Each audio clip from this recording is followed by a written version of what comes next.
नमस्कार, स्वागत है आपका डे नाइट न्यूज के हिमाचल समाचार में।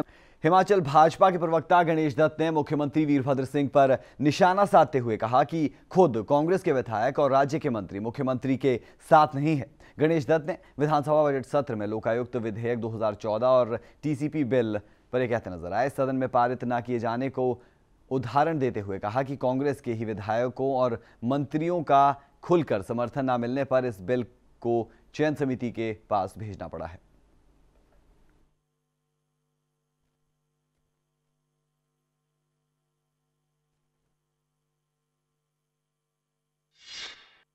भारतीय जनता पार्टी का आरोप है कि मुख्यमंत्री श्री वीरभद्र सिंह के साथ उनके मंत्री और उनके विधायक भी नहीं हैं। उसका उदाहरण अभी हाल ही में विधानसभा में लोकपाल बिल पास कराते समय देखने को मिला है। भारतीय जनता पार्टी के विधायक मुख्यमंत्री के व्यवहार से और उनके द्वारा अपमानित और अपशब्द कहने के कारण सदन से बहिष्कार करके बाहर थे और सदन के अंदर लोकपाल बिल प्रस्तुत हुआ। कांग्रेस के पास मेजॉरिटी थी। अगर मान लिया कांग्रेस के पास मेजॉरिटी भी है, मुख्यमंत्री के साथ भी थे, तो उनको लोकपाल बिल पास कराने में प्रॉब्लम क्यों आई? उसको सिलेक्ट कमेटी के पास क्यों भेजना पड़ा? अगर विधायक और मंत्री उनके साथ होते तो अमेंडमेंट वहीं हो जाती और वहीं पर जो है बिल पास हो जाता। जो टाउन एंड कंट्री प्लानिंग का जो बिल था वो भी नहीं पास हो पाया, वो भी सिलेक्ट कमेटी को गया है। तो इन दोनों बिलों से पास ना होने से स्पष्ट है कि वीरभद्र सिंह जी के साथ सदन में उनके मंत्री और उनके विधायक नहीं थे। हिमाचल प्रदेश सरकार द्वारा लगाए गए टीसीपी एक्ट से ग्रामीणों में खासा रोष देखने को मिल रहा है। बिलासपुर के नैना देवी विधानसभा क्षेत्र की 3 पंचायतों से जुड़े ग्रामीण किसानों ने बीजेपी कार्यकर्ताओं के साथ मिलकर सरकार द्वारा लगाए गए टीसीपी एक्ट पर कड़ा विरोध जताया है। हिमाचल सरकार के बिलासपुर जिले में नैना देवी विधानसभा क्षेत्र के समीपवर्ती पंचायतों को town entry country planning act के दायरे में लाने की अधिसूचना जारी होने के बाद अब स्थानीय ग्रामीणों ने राज्य सरकार के खिलाफ हल्ला बोल दिया है। एक्ट से नाराज ग्रामीणों ने सड़क पर प्रदर्शन किया और रोष रैली निकालकर सरकार विरोधी नारे लगाए। वहीं इस प्रदर्शन में ग्रामीण महिलाओं के साथ ही बीजेपी कार्यकर्ता भी दिखे।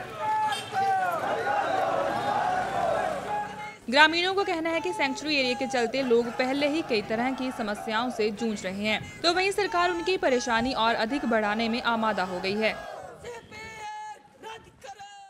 ये बिल्कुल बंद होना चाहिए। साढ़े इलाके के बहुत गरीब लोग हैं और जिन्हें के बिलासपुर नहीं पहुंच सकते और इतने पहले सैंक्चुरी के बहुत ग्रस्त लोग हैं जो बहुत तंग है, परेशान है, जानवरों के सब कासी थे। ये बहुत सरकार गलत कर रही है, इमीडिएटली रद्द करना चाहिए। टीसीपी एक्ट को लेकर जहां एक और ग्रामीणों ने सरकार के इस निर्णय के खिलाफ आक्रोश जताया, तो वहीं नैना देवी विधानसभा से विधायक रणधीर शर्मा ने कहा कि टीसीपी एक्ट को रद्द करने के लिए पहले भी शहरी निकाय मंत्री सुधीर शर्मा को ज्ञापन दिया गया था, लेकिन आज तक इस संबंध में कोई ठोस कदम नहीं उठाया गया। हमने ज्ञापन दिया था इसको रद्द करने का कि आप 20 फरवरी तक इसको रद्द करें। उन्होंने रद्द नहीं किया तो आज उसको खिलाफ हमने यहाँ पर धरना दिया, बाजार में यहाँ पर प्रदर्शन किया है और सरकार को चेतावनी दी है कि अगर 5-7 दिनों में इसको ये रद्द नहीं करेंगे तो ये आंदोलन और आगे जाएगा और प्रभावी जन आंदोलन खड़ा करेंगे और आगे जहाँ तक भी हमें जाना पड़े लगातार धरना चलाएंगे, भूख हड़ताल देंगे, चाहे अमरनाथ अनशन तक बैठना पड़े, परंतु हम टीसीपी एक्ट को रद्द करवा कर रहेंगे। राज्य में Himachal Pradesh town and country planning act 1977 लागू है। एक्ट की धारा 39A(1) में अवैध निर्माण शुरू होते ही काम पर रोक लगाने की शक्तियां नगर निकायों, साडा व टीसीपी महकमों को दी गई हैं। अगर ये एक्ट लागू हो जाता है तो ग्रामीणों को घर बनाने के लिए शहरों की तरह ही टाउन एंड कंट्री प्लानिंग से नक्शा पास करवाना पड़ेगा।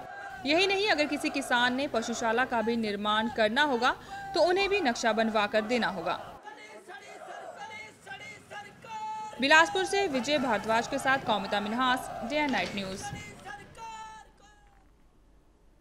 इस खबर पर ज्यादा बातचीत के लिए हमारे साथ जुड़ रहे हैं हमारे संवाददाता विजय भारद्वाज। विजय, अगर ये एक्ट लागू होता है तो ग्रामीणों को घर बनाने के लिए शहरों की तरह ही टाउन एंड कंट्री प्लानिंग से नक्शा पास करवाना पड़ेगा, एक बड़ी मुश्किल। लेकिन सवाल यहां ये उठता है कि जो अभी हमारे दर्शकों ने देखा, हमने देखा धरना था, लेकिन धरने में कमल का फूल खिला हुआ दिखा, तो धरना किसका था? गांव के लोगों का या फिर हम कहें कि भाजपा का?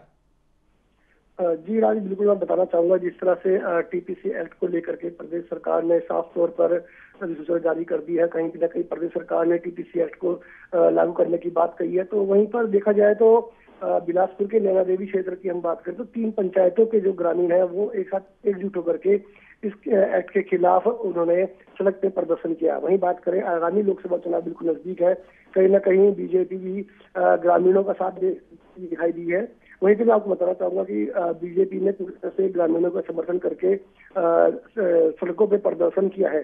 जी राज, बताना चाहूंगा इसके साथ कि जिस तरह से टीपीसी एक्ट के तहत अगर लागू करने जाए तो उसमें ग्रामीणों को कई तरह के नुकसानों का सामना करना पड़ेगा। जिस तरह से ग्रामीणों का कहना है कि जहाँ पे टीसीपी एक्ट यानी कि टीको town and country planning act के तहत जो टाउन एंड कंट्री प्लानिंग है उसके तहत उनको नक्शा बनवाना पड़ेगा, उसके लिए उनको बिलासपुर या शहरों में आके इसके नक्शे के लिए ऑफिस दफ्तरों के चक्कर काटने पड़ेंगे। तो वहीं दूसरी तरफ उन्होंने साफ तौर पर कहा कि सेंचुरी एरिया के नाम पर भी पहले ही से ही जो है जो ग्रामीण है काफी मुसीबतों झेल रहे हैं, मुसीबतों का सामना करना पड़ रहा है ग्रामीणों को, लेकिन इस ओर प्रदेश सरकार कोई ध्यान नहीं दे रही है। जी राज, तो विजय, कुल मिलाकर कहा जा सकता है कि लोकसभा चुनावों में विजय हासिल करने के लिए भाजपा का कहीं ना कहीं राजनीतिक पैंतरा भी नजर आ रहा है इसमें। बिल्कुल राज, मैं बताना चाहूंगा, जिस तरह से लोकसभा चुनाव बिल्कुल नजदीक आ चुके, कहीं ना कहीं बीजेपी भी अपने पैंतरा मारने के लिए कोई कसर नहीं छोड़ रही है। वहीं पर बात करें टीपीसी एक्ट को लेकर के एक नया मुद्दा सामने आ गया है, जिसको लेके बीजेपी ग्रामीणों के बीच जा रही है, ग्रामीणों को एकजुट कर रही है और सड़कों पे प्रदर्शन कर रही है। ग्रामीणों का गुस्सा तो एक और देखने को मिल रहा है, साथ में जो बीजेपी है विपक्ष की भूमिका भी निभाने से पीछे नहीं हट रही है। बात करें नैना देवी क्षेत्र की, नैना देवी क्षेत्र के जो विधायक रणधीर शर्मा है, बीजेपी के विधायक है, और उन्होंने पहले 20 फरवरी को भी एक बार इन्होंने इस बारे में सुधीर शर्मा जो निकाय मंत्री है उनसे भी बात की थी इस बारे में। निकाय मंत्री से सुधीर शर्मा से पहले भी इस बारे में ज्ञापन दिया जा चुका है, लेकिन इस ओर प्रदेश सरकार ने कोई ठोस कदम नहीं उठाए हैं। इसको लेकर जी विजय, आपको टोकना चाहूंगा और जानना चाहूंगा आपसे कि ये तो हमने बात की एक पहलू की कि बीजेपी राजनीतिक फायदा उठाना चाहती है, लेकिन कहीं ना कहीं ये सवाल भी उठता है कि गांव के लोगों के लिए खासी मुश्किलों का सामना करना पड़ सकता है आने वाले दिनों में। तो आपकी बात हुई होगी, आपने जाकर रिपोर्ट किया, देखा, गांव के लोगों का क्या विचार है, गांव के लोगों का रुख क्या है और मांग क्या? बिल्कुल आज मैं बताना चाहूंगा, जिस तरह से नैना देवी विधानसभा की जो 3 पंचायतें हैं वहाँ पे लगभग 8 गांव के लोग जो इकट्ठा हुए थे, जिनमें डड़ोह बड़ारन के गांव के लोग इकट्ठा हुए थे। ग्रामीणों ने साफ तौर पे कहा है कि प्रदेश सरकार जो है ग्रामीणों के ऊपर इस एक्ट को थोप रही है, रद्द करने के बजाय वो ग्रामीणों के ऊपर इस एक्ट को थोपने का इल्जाम जो है ग्रामीणों ने प्रदेश सरकार पे लगाया है।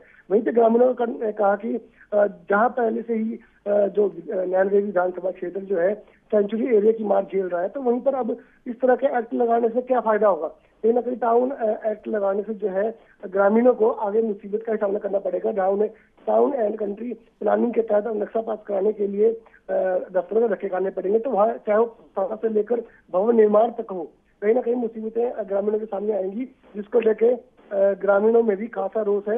वहीं पे आप देख रहे होंगे साफ तौर पर कि महिलाएं भी एकजुट हो चुकी हैं इस प्रदेश सरकार के टीपीसी एक्ट के विरुद्ध में।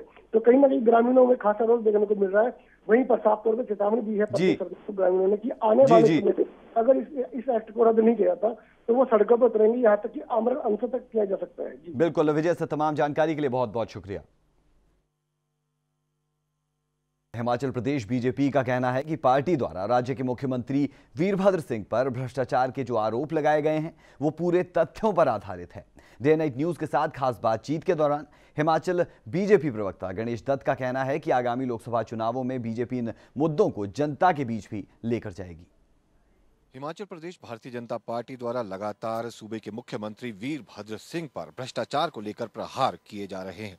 हालांकि मुख्यमंत्री ने इस बाबत मानहानि का दावा भी किया है, लेकिन उसके बावजूद जो भारतीय जनता पार्टी है उसके जो नेता हैं वो अभी भी मुख्यमंत्री पर भ्रष्टाचार के आरोप लगा रहे हैं, खासतौर पर उनकी संपत्ति को लेकर के। हमारे साथ मौजूद हैं हिमाचल प्रदेश भारतीय जनता पार्टी के प्रवक्ता गणेश दत्त। गणेश जी, व्यक्तिगत जो टारगेट है वो एक सीएम को ही बनाया जा रहा है, क्या रणनीति में शामिल है ये चुनावों को देखते हुए? नहीं, रणनीति का भाग नहीं है, क्योंकि मुख्यमंत्री ने जो अपना शपथ पत्र दायर किया है चुनाव आयोग के सामने, लोग अभी विधानसभा चुनाव के समय, उसमें उन्होंने अपनी संपत्ति का ब्यौरा उसमें नहीं दिया है। उसके बाद जैसे जैसे परतें खुली हैं और आय को छुपाने का मामला सामने आया है, उन तथ्यों के आधार पर भारतीय जनता पार्टी ने ये मुख्यमंत्री से जानना चाहा है कि अगर आपकी आय बिल्कुल ठीक है, आपका जो ट्रांजैक्शन है वो बिल्कुल ठीक है, तो शपथ पत्र में वो आय के स्रोत छुपाए क्यों गए हैं? क्योंकि उनकी धर्मपत्नी ने लोकसभा के बाई इलेक्शन में ये कहा कि हमने किसी एक इंडस्ट्री से लोन लिया है, और उससे 6 महीने पहले ही मुख्यमंत्री जब चुनाव लड़े थे उन्होंने उसका कहीं जिक्र नहीं किया है, जबकि मामला बहुत पुराना था। तो विपक्षी दल होने के नाते हमारा ये दायित्व है कि हम जो सत्ता की सबसे बड़ी कुर्सी में बैठे हैं और ईमानदारी का बहुत बड़ा एक नाटक करते हैं, तो वो जनता के सामने लाया जाए, और हमने उसको तथ्यों के सामने जनता के समक्ष रखा है। अब उन्होंने भारतीय जनता पार्टी के नेता कुछ ना बोलें, उसको ध्यान में रखते हुए कुछ एक डेफेमेशन के केस फाइल किए हैं, लेकिन जो सच्चाई है वो डेफेमेशन के केस से छुपेगी नहीं। प्रशांत भूषण हैं, उन्होंने भी उनके खिलाफ केस किया है, आय से अधिक की संपत्ति का और गलत ढंग से धन अर्जित करने का मामला न्यायालय में चला है। हम उसकी भी इंतजार करेंगे, और विभिन्न स्तरों पर हमने तो राज्यपाल को भी ज्ञापन दिया है, जो संवैधानिक संस्था के सबसे बड़े एक अधिपति हैं, उनको भी हमने कहा है कि ये जो हमने आरोप लगाए हैं मुख्यमंत्री के खिलाफ, उनके मंत्रियों के खिलाफ, इसकी जांच सीबीआई से कराई जाए, और हमने उनसे मांग की है। लेकिन अभी तक वो मामला सीबीआई को भी नहीं गया है।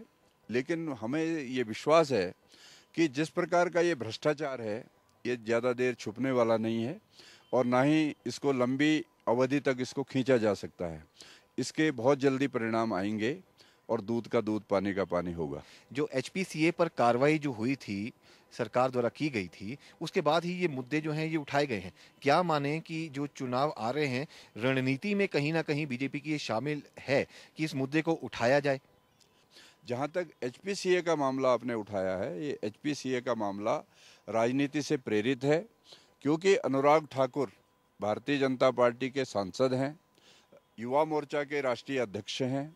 इसलिए हिमाचल प्रदेश की कांग्रेस ने और वीरभद्र सिंह जी ने अनुराग ठाकुर को एक टारगेट करके उनके खिलाफ एक अभियान चलाया हुआ है, और हमें इस बात की प्रसन्नता है कि माननीय उच्च न्यायालय ने जो हिमाचल की कांग्रेस और नेता यहाँ पर बार बार आरोप लगा रहे थे, एक दुष्प्रचार कर रहे थे, उसको अभी स्टे मिला है, और न्यायालय ने अभी तक की जो स्थिति है वो एचपीसीए के पक्ष में दिया है।